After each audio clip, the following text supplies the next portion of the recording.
I told Rennie I brought a few notes and realized that my iPad wasn't charged, so I've got things. I hope I don't trip over all the cords. It's good to be home.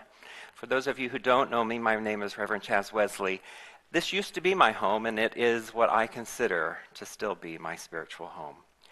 I spent a lot of time here, just over 10 years, being on staff here, sitting behind that piano, ushering through lots of transitions in this church.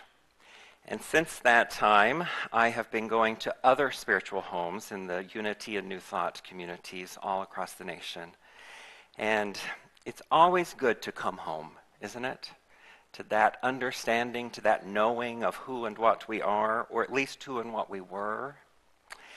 And as I thought when I talked to Ellie this morning and offered my services to her, she said to me, "Whatever you do, I live in trust."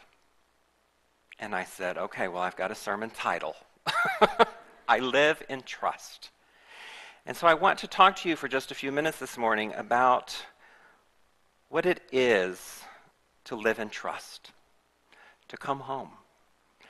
On my drive here, and I was only going 60 on Harvard, on my drive here this morning, I realized in my nervousness of not having a sermon to preach that I was going home to a family that already loved me. I have nothing to prove and I could fall down these steps and you would still love me. Whew, that's a lot of pressure off, isn't it?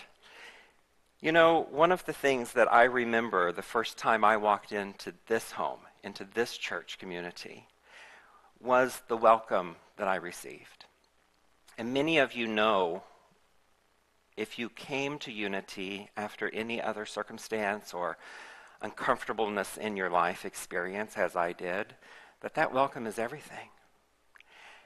I had just been through a very hurtful relationship with a past church, a church where I not only served, but I had pioneered. And they had asked me, in no uncertain terms, to be different than what I was. And that hurt. And when I walked through these doors, invited by a friend, that friend said to me, as I was searching for all the answers, he said, just come sit in the question. Just come sit in the question. That blew my mind. I had never just thought or was aware of what just sitting in the question would look like. I was so far in the future of trying to find out what the answer would be that I hadn't even formulated the correct question. And when I walked in to this church, it was on an Easter Sunday morning. Now this was lots of years ago, probably almost 18 years ago, 19 years ago. When I walked in on Easter Sunday morning, this church was full. These doors were open. There was an overflow of abundance. People lined up, standing room only. And it was an interesting Easter Sunday because on that particular Sunday, when I knew nothing about Unity, when I knew nothing about what we call New Thought, you knew I was a visitor because I walked in with my Bible.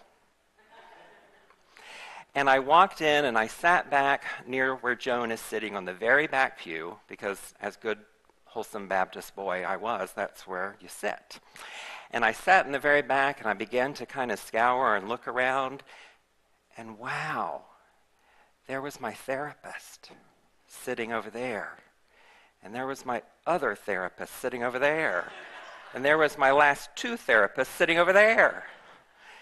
And that knowing that I was coming home to something of truth was everything. But it didn't really occur to me until that moment when the children came in towards the end of the service.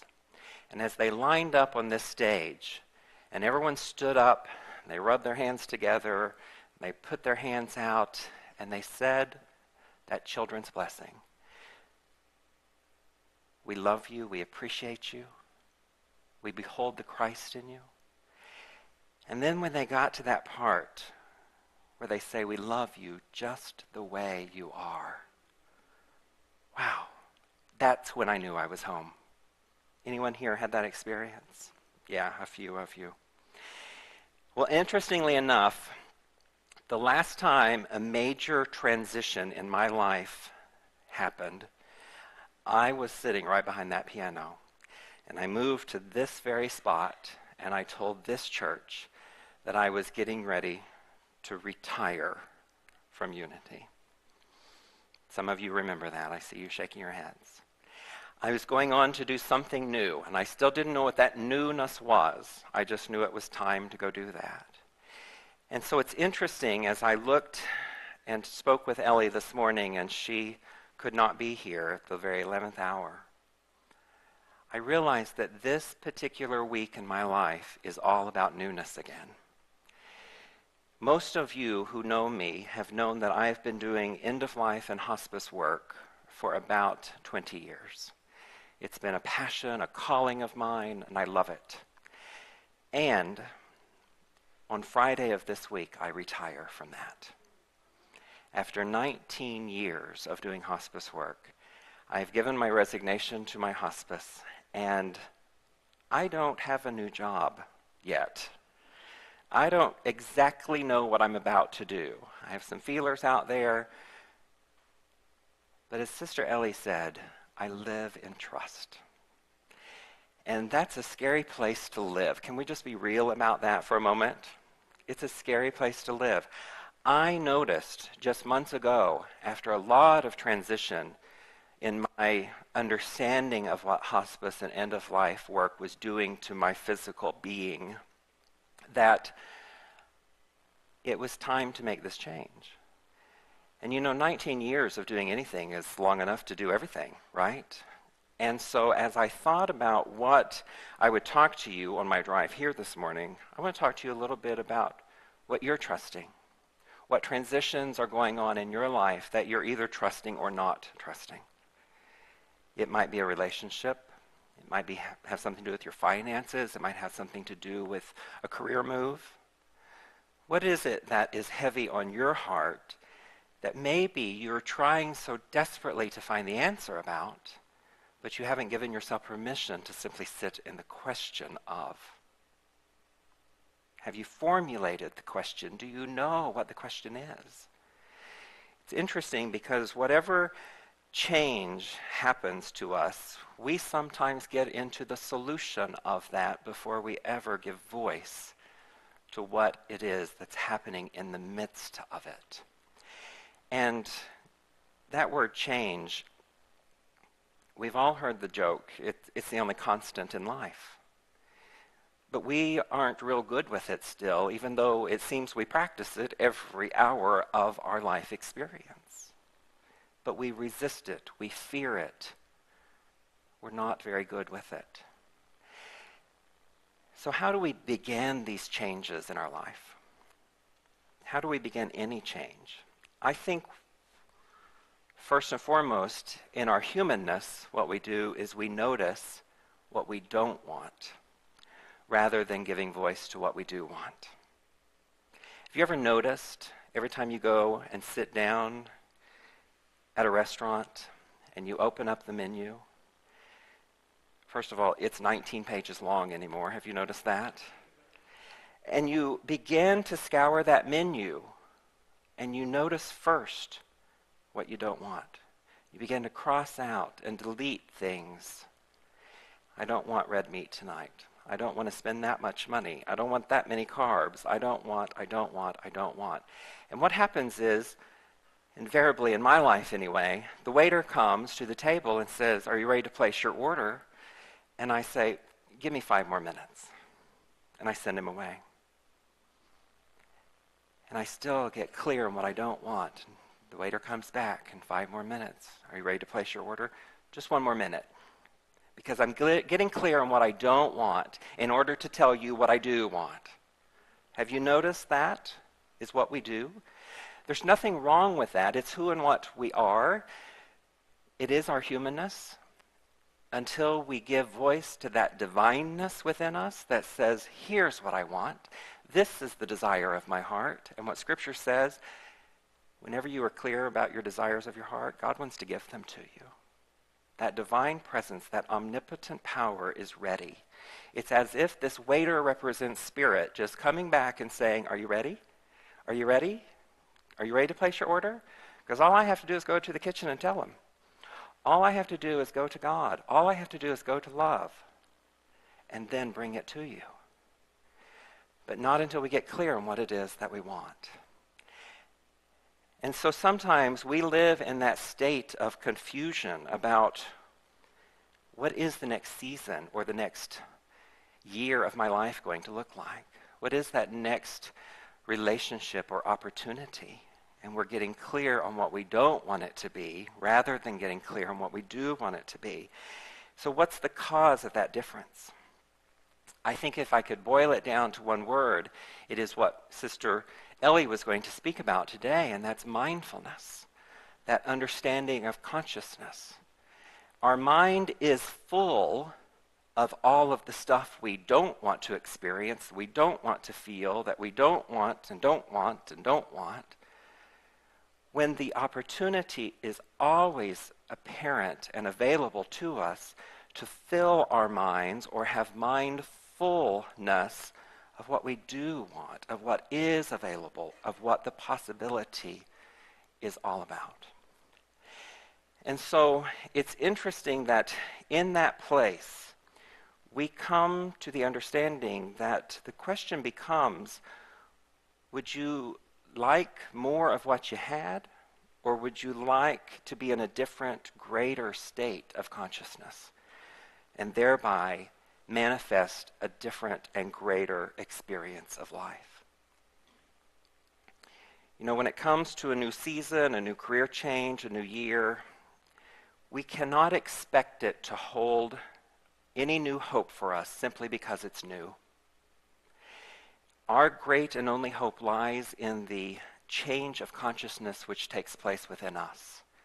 A change that can make that newness a better thing for who and what we are, and then we step into that. The poet Marie Rilke said, "We must learn to love the questions." And sometimes we're not good at that. We're so far in the future of trying to find out what the answer is, we haven't even listened for the question, more or less began to love them. But we have to then live in the expectancy of the question of our true nature. The late anthropologist Victor Turner, who is the father of all transformational studies, and as a transformational coach, I have read everything he's ever written.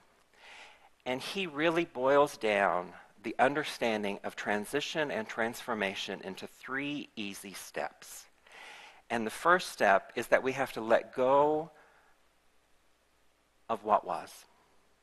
Because for change to happen in our life, it requires separation from that which was.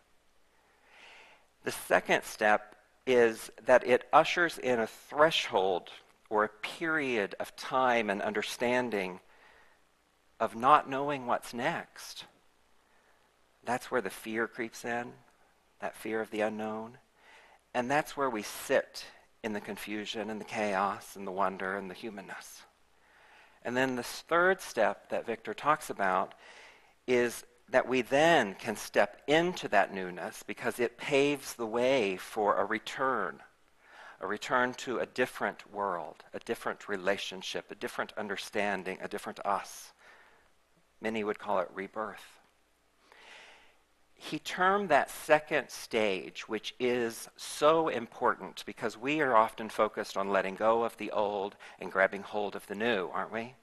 But that middle stage, that second stage that he talks about, is where all of our understanding lies. And he termed it this.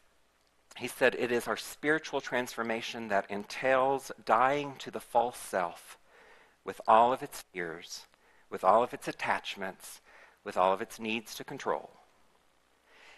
And he goes on to say that this is the time between no longer and not yet. I love that. That's the time between no longer and not yet.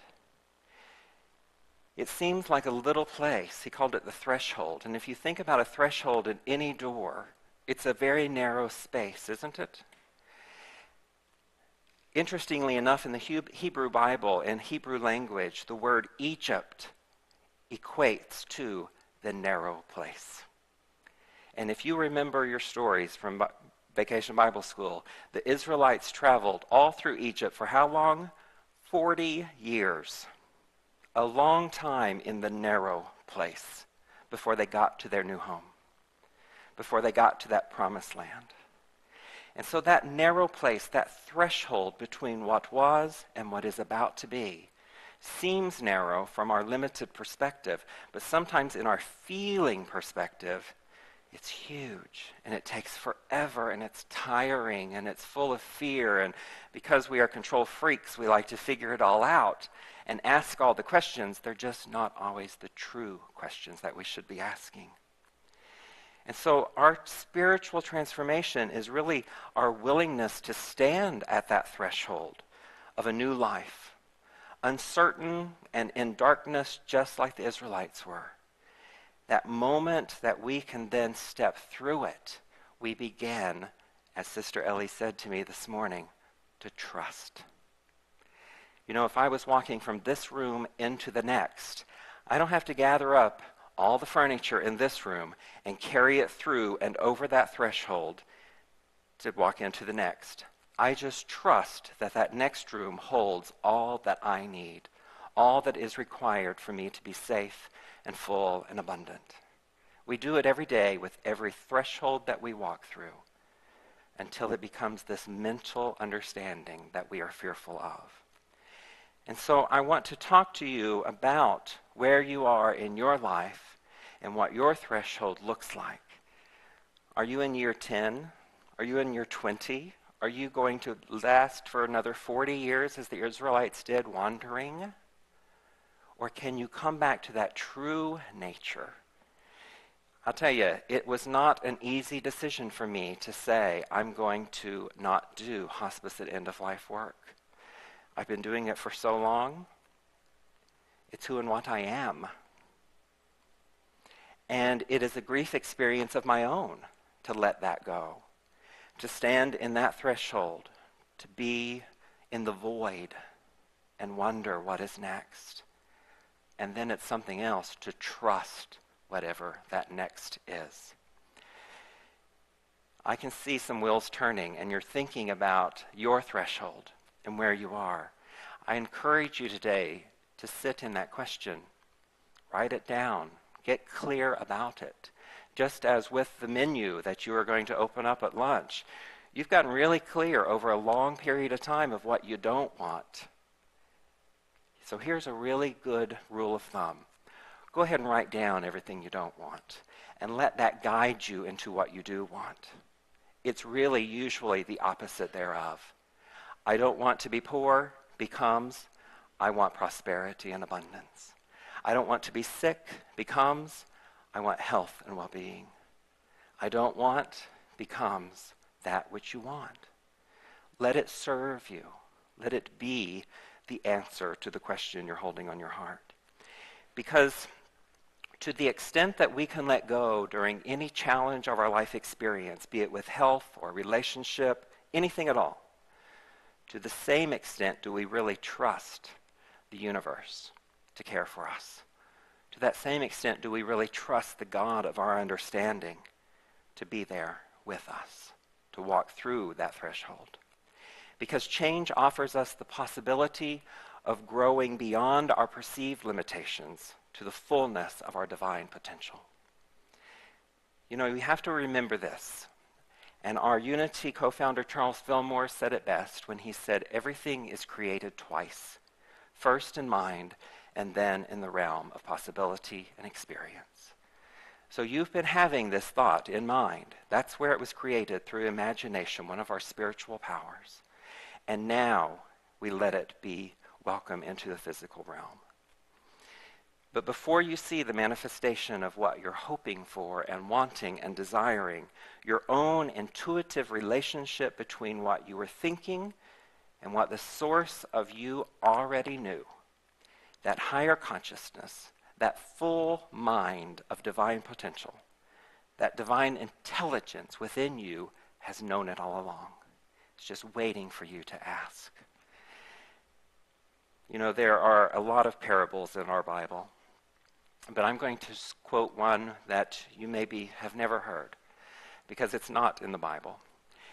And it happened to me just recently as I had a health experience that took me to the doctor, that took me to the understanding of what was very heavy in my life experience was no longer serving my physical experience.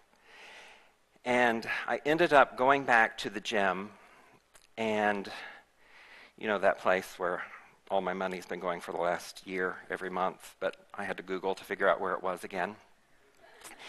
And I had to go and sit with a coach who put me through a stress test to see what was going on with my physical body so I could regain some strength about that. And I was on the treadmill and I was on the trapeze, so I'm going to tell you the parable of the trapeze. Anyone here ever heard that? The parable of the trapeze says this: life is a series of trapeze swings. And we are either hanging on to a trapeze bar, swinging along, or for a few brief moments, we are hurtling across space in between the bars. We get to choose if we want to hold on to the trapeze bar of the moment, the one that carries us at that steady rate of speed where we become comfortable in our feeling of control. Or we can choose to notice the trapeze bar that is coming towards us, the empty one that bears our name, our next step, our growth, our future. And each time it happens, we hope that somehow we won't have to let go of that old trapeze bar completely before we grab hold of the new. And yet we know in our heart of hearts that if we don't let go, we are pulled apart and stopped in midair by letting go only a little and grabbing only a little. We must totally release our grasp on the old bar, and for a moment in time, we have to hurtle across space before grabbing onto the new bar. It doesn't matter that in all previous hurdles across the void of unknowing, we've always made it. Each time we are afraid that we will miss, that we will fall into the bottomless chasm between the bars. And yet, when you look back at life, we've always done it over and over. No guarantees, no net, no insurance policy, and still we let go because we know that the old bar is no longer on the list of alternatives. And so for an eternity that can last a microsecond or 1,000 lifetimes, we soar across that dark void called transition.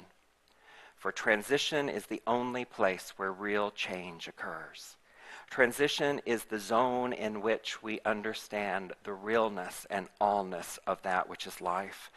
It's the bars that are simply the illusions that we dream up to avoid the void, where that real change and all true possibilities occur for us.